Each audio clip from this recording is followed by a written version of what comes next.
What's going on, fight fans? We are back here again with another Fight Night edition of Saturday Night UFC Apex event. And man, I gotta say, damn, regardless of them being a lot of no names, regardless of it being in the Apex, it was just another entertaining card on a nice fight night. So I'm gonna be giving my reaction to the card, or to most of the card that definitely had a lot of interest in my eyes. And before I start off with obviously the fight that you see on your screen, I'm going to give a little shout out to Jacqueline Amormim. A lot of shout out to her. She had a really, really nice, nasty armbar sub to get her dub. She's on a 3 fight winning streak now. So hopefully she can be able to bump up herself and her name to be able to, get her some recognition in the division that she's in. Definitely make it some noise. But moving on up to the card, we had Yitza versus Gabriel Santos, Brazilian, fighting out the Chuta Box camp. And Santos has had some pretty tough fights. I mean, he fought against Lerone Murphy. As you've seen, he showed his class before with Edson Barbosa, completely, neutralizing him. And also going against David Onama, who I believe got that knockout against him, and he had that celebration that he had, whatever the case may be. But Gabriel Dos Santos looked really, really well, man. I mean, he really put on a show. His striking was definitely up to par. Yitza was known for being a grappler type, had a lot of first round finishes in his game, and obviously having that shoot to box regime under him, Gabriel Santos is really good with the grappling and just with his hands. He just shows that he's more of a complete fighter. I think the losses are good for him, especially for experience. And I mean, he just landed a lot of right hands, had that front kick right to the face that dropped Yitsa and hurt him really bad. I thought that was pretty much the end of the story with that fight, but he continued on to show a lot of toughness and heart. Yitsa did. But, great win for Gabriel Santos. Gets his career back on track. Gets a win in the UFC, especially going against some tough competition already before. And a really good win. Really good win for him in the Truth the Books camp. Moving on up the card, we had Felipe Dos Santos going against Andre Lima, which I could have believed to be the fight of this card. I mean, these two guys are on the up and coming. Felipe Dos Santos is coming off a win, and he gave that tough fight to Manel Cap. And Andre Lima is just a sharpshooter on the feet. And especially in the first round, I think Lima definitely got the advantage on the feet. He really showed more of his technicality and his, I guess, he was just better on the feet, I mean, you could say. But in the second round, Felipe Dos Santos started to land a lot more shots, started to, get more chaotic, get a little more rugged, and made it into a fight instead of it just being a regular technical fight. Andre Lima noticed that and started to be able to mix in some of the takedowns. He did that as well and controlled him for the entirety of the second round and for the majority of the third round. And Dos Santos had some moments here and there where he was looking really good and could be competitive on the feet with Andre Lima. But Andre Lima completely negated that against Felipe Dos Santos, taking him to the ground, controlling him, and nearly choking him out, as you see on the screen with that rear naked choke. Very, very impressive performance, in my opinion, for Andre Lima. Definitely showed him as a more complete fighter, a better fighter just in this flyweight division. I mean, on the feet, you already know he's a sniper, could be able to hurt you, and is very, very technical. But now showing his real experience and real problems that he can be on the ground. I mean, going against a shoot the books guy, fellow, with Gabriel Santos. Felipe Dos Santos is a really good fighter, very, very tough and scrappy, but it just shows levels that Andre Lima is just in a different tier.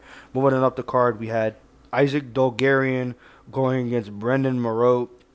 And Isaac Dolgarian was a minus 2,500 favorite, and he just completely showed why he's that. He may have gotten fraud checked in his last fight.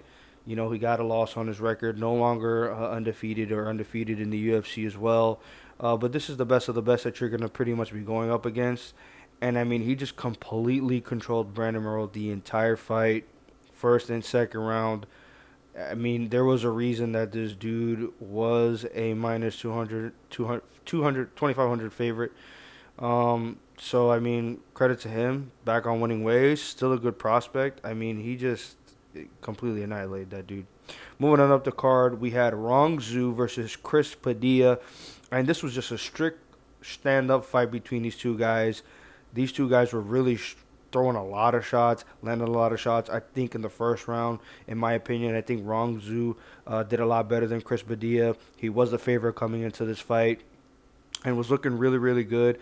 But then he started to get a little cocky, get too goddamn confident, and just like every time he got hit with something good, he like was shaking his hand, saying no, say it didn't hurt, and the talking shit just caught up to him. And towards the end of the first round, Chris Padilla started to get a lot more success, even though I do think Rongzu did win the round.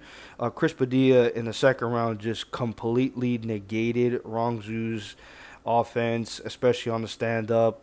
Really heavy base with boxing. Had some good kicks, Rongzu, but Chris Padilla, second time him coming in as an underdog in a fight against Yamez Lantop, got the nice sub, and against Rongzu, throws a nasty elbow right on the eye. Rongzu was pointing at the ref, trying to say that he got poked in the eye or something, trying to complain or whatever, but it was clear as day a nasty elbow on the eye. Not even on the eyebrow, not on the cheekbone, on the eye. And I mean, that freaking swelling of that eyeball was disgusting.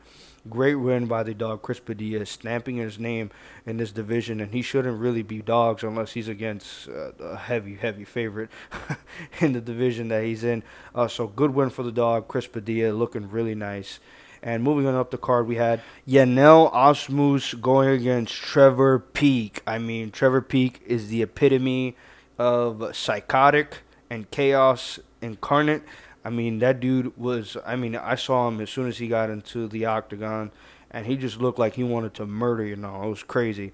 But in the first round, it stayed on the feet. You know, I was more of a crafty, technical fighter, and Trevor Peek, as you know, is going in there to murder you, apparently.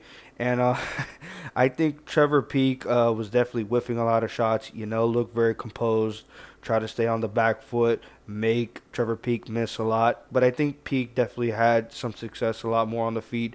In the second round, it looked like Peek was starting to land a lot more shots, even though Yanal was making him miss a lot. But then Yanal started to mix in the takedowns, mix in the grappling, had a lot more success for Trevor Peek, who his gas tank started to weather a little bit. And then, especially in the third round, it happened again. Yanal had a little bit more success on the feet, Trevor Peek as well. But Yanal just completely just neutralized him with that grappling. Took him down as much as he wanted to. Trips, definitely controlling him. And Trevor Peek had some success reversing the takedown, having some control time himself. But Yanal's Miz definitely looking really good, mixing in the crafty little nice pot shots here and there with the grappling as well. Moving on up the card, we had Matt Schnell, the chinny man of all chinny mans in the lowest weight division in the UFC, going against Cody Durden, and he's a 4-day late replacement, as I believe Matt Schnell was supposed to face Alessandro Costa or something like that. And these guys just went in there and didn't give a fuck about anything, was swinging and banging like if it was no tomorrow. And surprisingly, Matt Schnell's chin held up to a lot of the damage that he was taking, but Cody Durden was getting some shots landing on him too. Really, really nice showing by these two guys. And then Cody Durden in a scramble in the second round turns on over, gets what it looks like as like a guillotine, an inverted guillotine, and he just wraps his arms around Matt Schnell, gets the tap. Matt Schnell retires. Shout out to him. He's got knocked out a lot, but has had a lot of bangers in his career, and farewell to him. Moving on up the card, we had Kyle Nelson versus Steve Garcia. Steve Garcia is making a name for himself, man. I mean, this is 5 straight wins in the featherweight division. He's looking really, really good, putting in and streaking a lot of wins to his name. He really just took over and controlled Kyle Nelson the entire time, whether it be on the feet or whether it be on the ground. And during the ending sequence, landed some nasty elbows to put Kyle Nelson away, and really is making a name for himself. I don't think he should get a ranked opponent as of yet, but somebody as maybe a David Onama or Andre Philly or something of the ilk of like that. But Steve Garcia, I mean, gets performance of the night. I mean, well deserved. He just completely dominated Cal Nelson there, who was kind of ranked around similar to where he is, even though there's not an official ranking for both of these guys. But I mean, 5 straight wins for this dude, putting on the momentum and just making a name for himself. Really, really nice. Moving on up the card, we had Jessica Andrade going against Natalia Silva, and same as I could say as the match Schnell versus Cody Durden fight, these girls went at it. I mean, they were swanging and banging, throwing kicks, throwing haymakers. Jessica Andrade was getting beat up most of the time, though I will say that, especially on the back foot. Natalia Silva has a lot of skill, is a well-versed striker, and just put it on Jessica Andrade, who was trying to put on that pressure against her, push her against the cage, and really land the power and haymakers that she has. Jessica Andrade is pretty much, that's really just her game plan, is she catches you with some power. She's going to put you out, especially in the women's or WMMA. But Natalia Silva, man, I mean, has a nice chin and the skill that she has on the feet. I mean, as you can see, these side kicks to the face, to the body, and also with the hands, she's really, really well versed. I mean, she's putting on a name for herself. She's moving on up division, especially a former champion and somebody that's, been lingering around the top of the divisions, multiple divisions that she's been in for the, I think it's the flyweight division for the women. Natalia Silva, she's doing great for herself and moving on up. And up the card, we had the main event, Gilbert Dorino Burns versus Shawn Brady. And I mean, it's time. It's time to say that Gilbert Burns is washed. He is not what he used to be in his prime. He's at 38 years old on a 3-fight losing streak. I think he really, really hindered his career, even though he tried to push that tremendous pace late, getting those 3 fights in like 3 months. Fighting Neil Magny, getting the sub, fighting Jorge Masvidal like a month or 2 months later, and getting a nice decision win over him, and then going against Bilal like a month later, and him being injured in that fight, I think really messed him up. Getting that loss against Bilal, who didn't even look really that good in that fight. Also, as well, getting knocked out brutally by JDM. And now going against Shawn Brady, who had the loss against Bilal, which I guess besides the Leon win is the best, most credible win that you can say Bilal has. Um, Took some time off, got a nice win against Kelvin Gastelum. Pretty much just had a stranglehold on him and took control of him the entire fight and submitted him. But obviously, with Gilbert Burns knowing for being a great defensive grappler and also has some good grappling, being a black belt in BJJ. Shawn Brady and Gilbert Burns had a stand-up fight, which is something I didn't expect or didn't see happening. Usually, Shawn Brady is the one that's initiating the grappling, has the advantage in grappling most of the time. But this stayed on the feet, and buddy, did Shawn Brady put a beating on Gilbert Burns. Good Lord, have mercy on my soul. Shawn Brady looked really, really good. I mean, really, really good, man. He has shown that he can be the cream of the crop or to the top of this division. Um, him being number 8, I believe, and then Gilbert Burns being number 6. I mean, you look at the top 5. I think you still have Colby. Obviously, he had the call out of Ian Gary. Bilal's champ. You could maybe get that rematch later against another competitor. Maybe I don't think they would give him Shavkat, and I don't think they would give him JDM as well. But put him against Ian Gary, and I mean, I would favor Shawn Brady. I mean, he looks like a complete fighter. This is something I did not expect at all. This was completely blindsided by me. Shawn Brady looked really, really good on the feet, man. Just completely annihilated Gilbert Burns on the feet. And don't get me wrong, Gilbert Burns still had his moments, was still throwing with a lot of power, waiting for a lot of shots to come his way and maybe hurt Shawn Brady. There was a couple times he had him wobbled, but not super hurt.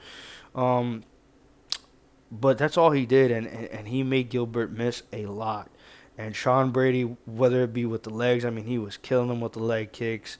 I mean, he just looked complete, man. I mean, if his stand-up is real, like if it's this real, and the grappling mixed in as well, I mean, him against Ian Gary is a complete mismatch. Complete mismatch. But great showing for Shawn Brady.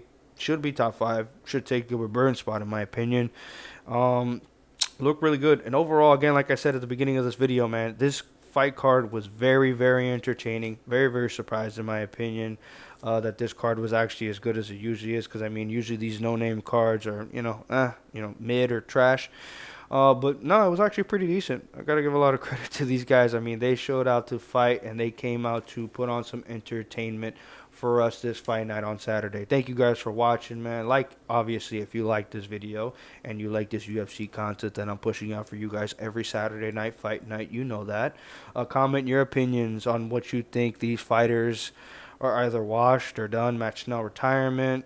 Uh, Rong Zhao's disgusting looking eye, Gilbert Burns being washed, Natalia Silva being beautiful, and also as well having the skill as on Will. I mean, good lord, she looked tremendous in there. Same as Shawn Brady, him moving up on that welterweight division. Subscribe, man. Subscribe. You know I got that good stuff for you, baby. That consistency that you always want every Saturday night, fight night. You know I got it for you guys. Thank you guys again for watching, and peace.